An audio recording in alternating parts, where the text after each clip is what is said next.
IP ન્યૂઝમાં આપનું સ્વાગત છે। આજ રોજ નડિયાદ મુકામે સંતારામ મંદિરે 194મો સમાધિ મહોત્સવ ચાલી રહેલ છે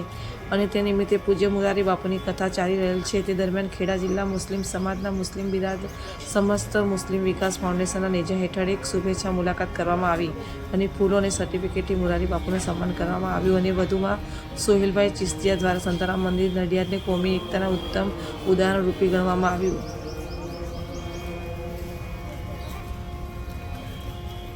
विकट रूप धरि लंक जरावा भीम रूप धरि असुर संहारे रामचंद्र के सारे जहां से अच्छा हिंदुस्तान हमारा, हम बुलबुले हैं इस्ती ये गुलसिता हमारा। मजहब नहीं सिखाता आपस में बैर रखना, हिंदी है हम ये हिंदुस्तान हमारा। आज रोज खेड़ा जिल्लाना समस्त मुस्लिम समाजना लोको समस्त मुस्लिम विकास फाउंडेशनना नेजा हेठळ જ્યારે 194મો સંતરામ મંદિર મહારાજનો સમાધિ મહોત્સવ ચાલી રહ્યો છે ત્યારે મોરારી બાપુની કથા ચાલી રહી છે ત્યારે શુભેચ્છા મુલાકાત અર્થે અમે સૌ લોકો અત્યારે સંતરામ મંદિરની મુલાકાતે શુભેચ્છા મુલાકાતે આવ્યા હતા અને તે દરમિયાન પૂજ્ય મોરારી બાપુની શુભેચ્છા મુલાકાત પર ગઈ। આની સાથે સાથે અમો આજે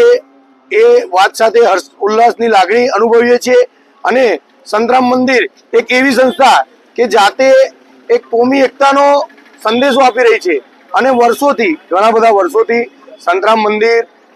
પૂરનો માહોલ હોય, દુષ્કાળનો માહોલ હોય, કોરોનાનો માહોલ હોય, કોઈ પણ જાતના નાત જાત ધર્મ જોયા વગર તેની અવિરત સેવા ચાલી રહી છે। તેની સાથે સાથે તેમનું ચિકિત્સાલય કે જેની અંદર મોતિયાનું ઓપરેશન નજીવા દરે, તેના વગરના ઘણા બધા રિપોર્ટો, ઘણી બધી સોનોગ્રાફી, આ બધું કોઈ પણ જાતના નાત જાત ભેદભાવ વગર સર્વ ધર્મ આનો લાભ લઈ રહ્યું છે। ત્યારે માલિક સાથે અમે એવી દુઆ કરીએ કે આ તેમનો સેવા યજ્ઞ અવિરતપણે ચાલે અને આનાથી આગળ વધે। બીજું કે 6, 7, 8 તારીખના દિવસે જે બ્લડ ડોનેશન કેમ્પનું આયોજન કરવામાં આવ્યું છે એની અંદર ખેડા જિલ્લા મુસ્લિમ સમાજ વતી અને સાથે સાથે ચિસ્તિયા ફાઉન્ડેશન વતી જે બ્લડ ડોનેશન કેમ્પની અંદર શું યોગદાન આપવાની તમારી ઈચ્છા છે?